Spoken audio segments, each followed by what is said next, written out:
The snow is not white anymore.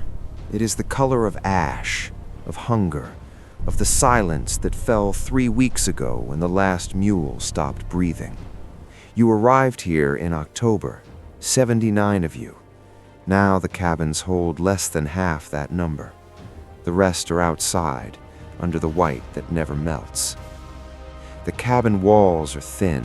You can hear the wind through every crack. But worse than the wind is the silence from the other cabin. No children crying anymore, no arguments, just the creak of wood and the sound of your own stomach collapsing. You have eaten the hides, then the bones, then the rope that held the tent. Now you look at your own hands and wonder how long until they stop being hands. The first person to die was named Patrick. He was 63. They buried him. The second was a boy, 3 years old. They buried him too. The third was a woman named Margaret. That was the night the smell began to change. You tell yourself you would never do it. That is what everyone says. But hunger is not a thought. Hunger is a thing that lives in your spine, and it does not care about your name, your faith, or the face of the person who just stopped breathing. The first time you smell it, you think it is an animal, a deer maybe, that died close to the cabin. But the smell is too sweet, too familiar. It is the smell of meat cooking, and you have not smelled that in 43 days. No one speaks. That is the first thing you notice. No one says what it is. No one asks.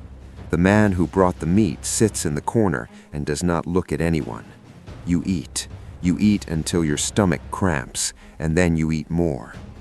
After that, you stop burying them. There is no strength to dig. The ground is frozen solid. And somewhere in the cabin, a man you traveled with for 5 months becomes something else, a resource, a calculation. There is a diary you found under one of the bunks. The last entry reads, "Mrs. Murphy said she would rather die than eat human flesh." That was 2 weeks ago. Mrs. Murphy has not been seen since. You begin to sort the dead by usefulness. The children go first. Less meat, but they do not fight. Then the elderly. Then the ones who cannot walk. You tell yourself it is mercy. You tell yourself they would have frozen anyway. The worst part is not the act itself. The worst part is the morning after, when you look at the others and see the same calculation in their eyes. You are not a group anymore. You are a herd that has learned to feed on itself. The rescuers will come.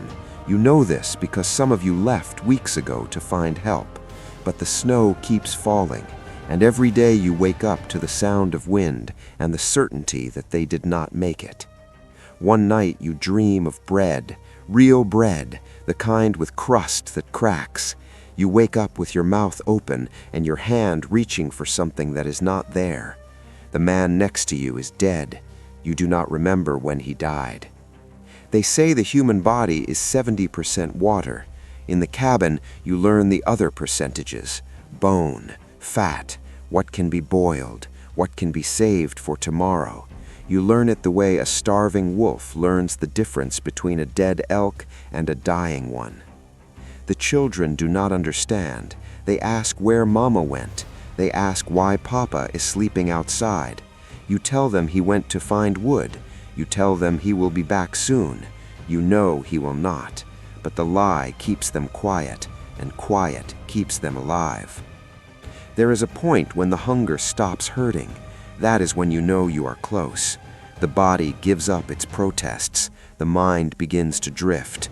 You sit by the fire, and you are not sure if you are alive or already remembering what it was like. Then one morning, a sound, not the wind, not the cabin settling, voices, men's voices. You think you are dreaming. You have dreamed this before. But the door opens, and there is a face you do not recognize, and it asks if anyone is still alive. You want to stand, but your legs will not obey. You want to speak, but your throat makes only a sound like an animal. The man looks at you, then at the pan by the fire, then away. He knows.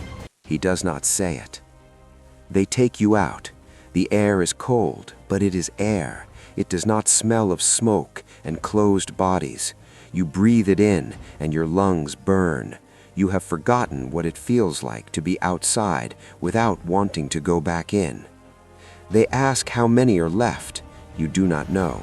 You stopped counting weeks ago. Counting was a luxury. Counting was for people who believed there would be a tomorrow to count toward. On the way out of the valley, you pass the other cabin. The door is open. No one comes out. You do not ask. You know that some silences are answers, and you have learned in this place not to open doors that are meant to stay closed. The rescuers give you bread, real bread. You hold it in your hands and you cannot eat. Your body has forgotten how. You sit there staring at it, and you realize that you have been hungry for so long that food has become a stranger. They will write about this. They will call it survival. They will say you did what you had to do, but you know the truth. There is no had to. There is only what happened, and what happened will live in your mouth long after the bread is gone. You survived. That is the word they use, but you carry the cabin with you. You carry the smell of the pan, the silence of the children, the weight of the morning when you knew and chose to eat anyway. That does not leave. That is the part they don't put in the history books. The snow will melt, the cabins will rot, the valley will be green again, but you will hear the wind in the walls of every quiet room, and when the snow falls years from now, you will stop eating for 3 days without knowing why. You survived the night, you survived the winter, but the Donner Party never ended. It just moved inside you, where the snow never melts and the pan is always on the fire.